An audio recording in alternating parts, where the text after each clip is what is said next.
Halo,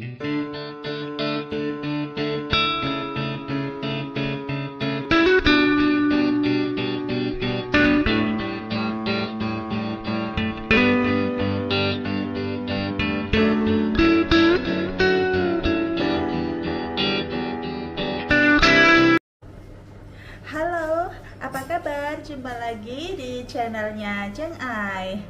Nah, kali ini Jeng Ai akan mengulas tentang artikel yang tadi malam Jeng Ai baca ya. Nah, artikel ini just artikel, artinya saya tidak menyindir salah seorang atau si A, si B. Yang jelas ini pure artikel yang saya baca yang tadi malam saya baca, terus kemudian saya akan share ke kamu, ke teman-temanku semua yang ada di rumah ya. Semoga bisa ngambil hikmah dari artikel yang saya share ini ya. Nah, artikel ini adalah tentang bagaimana kita bekerja di sebuah perusahaan, bagaimana lingkungan yang ada di sekitar kita, dan bagaimana cara kita menyikapinya. Nah, jadi ternyata guys, tidak semua atasan ya yang bekerja bersama kita itu dia itu akan senang, akan bangga, ataupun dia akan mendukung apa yang kamu lakukan di sebuah perusahaan. Kunci untuk mengerti kehidupan di tempat kamu bekerja adalah dengan mengerti hubungan di antara kekuasaan, ketakutan, dan kepercayaan. Kepercayaan adalah penggerak utama di beberapa organisasi, tapi sangat sulit bagi para atasan untuk membangun dan menjaga kepercayaan. Akan lebih mudah dan cepat untuk menggerakkan sebuah tim dengan melalui pembentukan atmosfer ketakutan daripada memupuk kepercayaan itu sendiri. Nah, kenapa hal itu bisa terjadi? Hal ini dikarenakan dalam pembentukan kepercayaan, kita harus mengenalkan diri kita dan menjadi terbuka atas fakta-fakta suatu hal, kecemasan kita, dan kontak kedekatan personal kita dengan tim yang umumnya tidak akan disukai oleh atasan, dan atasan tidak akan melakukan hal tersebut. Suasana yang sangat mencekam juga banyak diciptakan oleh seorang atasan, seorang manajer yang tidak merasa mumpuni terhadap dirinya sendiri guys, dan menggunakan kekuasaan untuk memaksa orang lain atau bawahannya untuk mengikuti keinginannya. Sebenarnya kalau karyawan nih ya guys, itu kan pasti mengerti, memahami akan posisinya dalam suatu struktur organisasi, dan mereka paham salah satu tanggung jawabnya adalah menghindari konflik dengan atasan yang menyebabkan kemarahan, dan karyawan akan nurut kepada atasan.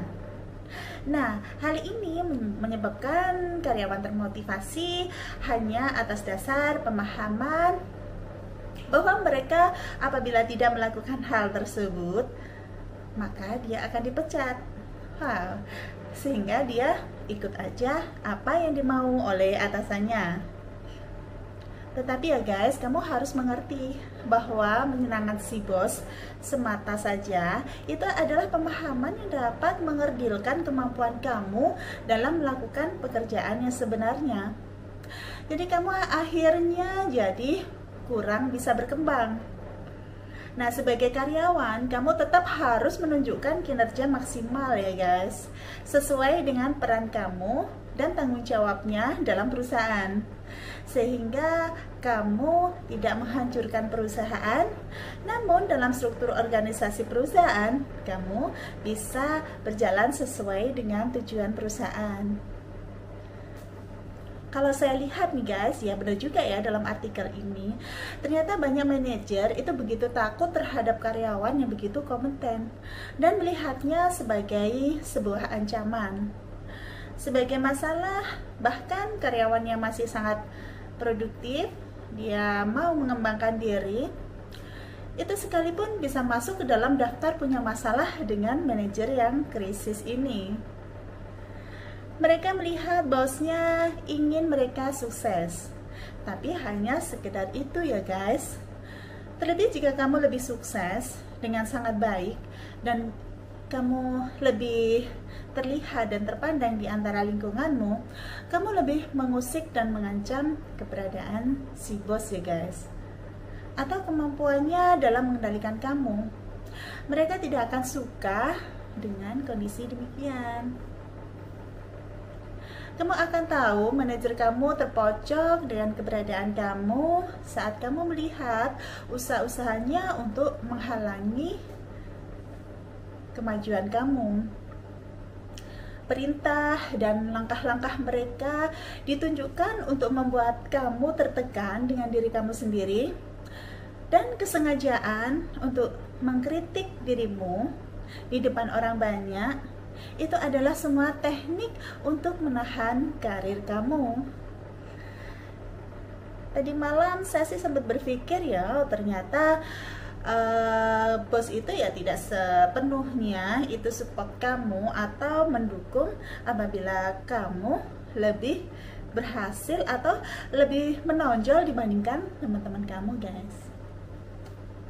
Nah, di sini ada 5 tanda bos ya, yang tadi malam itu saya catat nih. Ada 5 tanda bos kamu takut dengan kompetensi kamu, seperti yang dikutip dalam life hack. Jadi dalam artikel itu ada 5 ya, yang kategori bos yang dia itu benar-benar takut apabila anak buahnya itu jadi berkembang. Yang pertama, menyangkal ide kamu. Jadi saat kamu memiliki ide yang sangat brilian dalam pekerjaan, atasan kamu cenderung melawan ide tersebut, atau malah mencuri dan mengaku bahwa itu adalah idenya dia. Dan yang kedua, itu adalah halangi akses. Jadi atasan kamu mencoba untuk menghalang-halangi akses kamu ke level yang terlebih tinggi dan orang-orang di departemen lain. Jadi sang bos juga memberitahu bahwa kamu agar semua komunikasinya itu harus melalui dirinya.